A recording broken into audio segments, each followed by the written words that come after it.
Well, welcome back. One of the most important and hotly contested primaries this year has been the Pennsylvania Senate Republican primary. It is now 1 week from today. The field has been led by Trump-endorsed Dr. Mehmet Oz and former Bridgewater Associate CEO David McCormick. Yesterday, I spoke with McCormick about the primary right here. Watch. Yeah, well, we're sprinting down the home stretch here, and this is an incredibly important primary. It's going to be the biggest Senate race in history. The Democrats are going to throw everything they can at it, and then someone who can go to Washington with the experience and the conservative values, the America First conservative values, to actually make a big difference.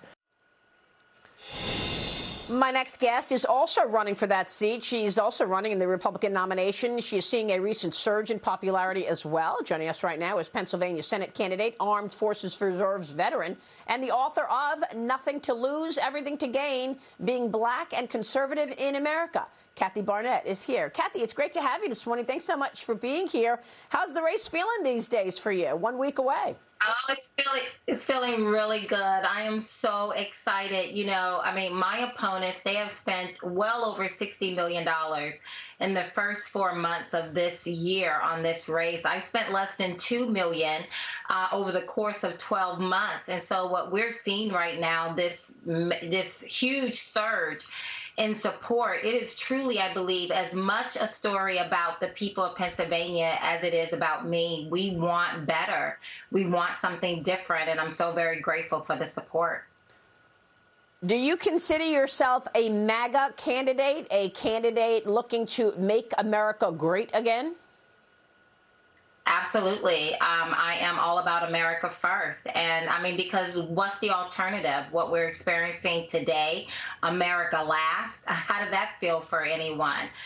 You know, I've said, I believe I said to your audience before, I mean, I grew up on a pig farm in southern Alabama. I grew up underneath a rock. I know exactly what poverty feels like, and I didn't learn about it from a book.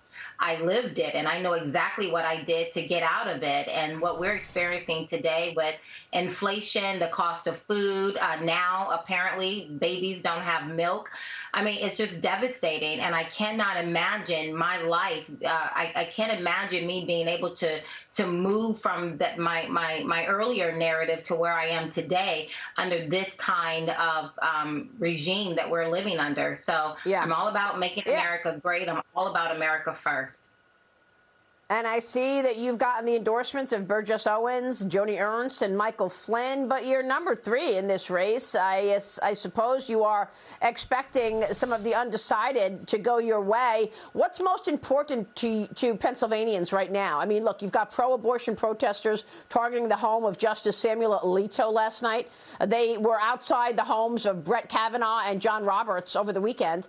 I mean, they're private homes. A pro-life organization in Wisconsin firebombed by activists on Sunday. Kathy, how much is this resonating with your constituents, and what do you think is the #1 issue that Pennsylvanians will be voting on next Tuesday?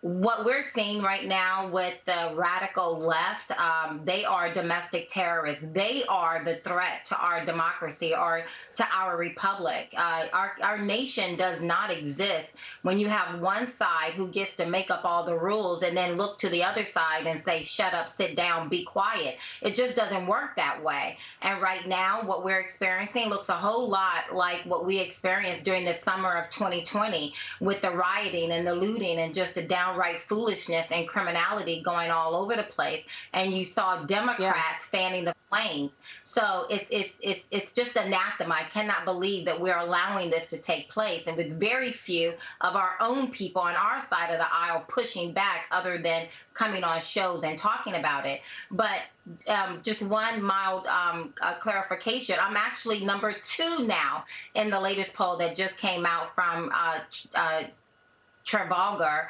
that has me only 1 point behind Mehmet Oz. And so, again, the surge is real. So I'm expecting that to continue. People here in Pennsylvania, we're talking about these high prices. Overwhelmingly, we're doing over 1,500 miles a week. Yeah, that's I'm right. sorry. And Kathy, congrats to you on this amazing run that you're having. The president is going to unveil his plan today to fight 40-year high inflation. Kathy, what's your take on what is it going to take to get inflation under control? The Biden administration is still talking about spending more money.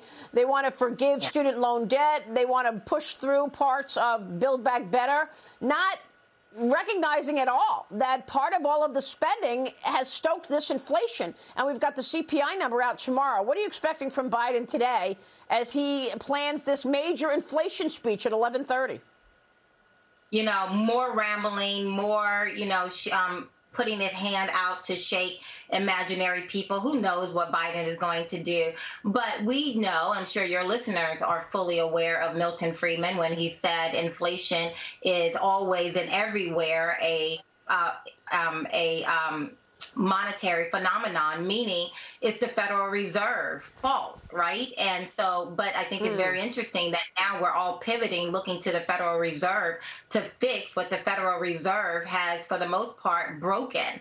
Again, in the Senate, it is their responsibility to provide that kind of clarity on clarifying the mandate of the Federal Reserve to stabilize the U.S. dollar. That is really how we go to the root cause of this inflation, as well as the massive spending. Stop passing all of these omnibus bills and get to work for the people. Yeah. Kathy, spot on. It's great to see you. We're going to be watching your race, and we will talk with you soon. Thanks so much. And Kathy Barnette, you got a big day next Tuesday. Thank you so much.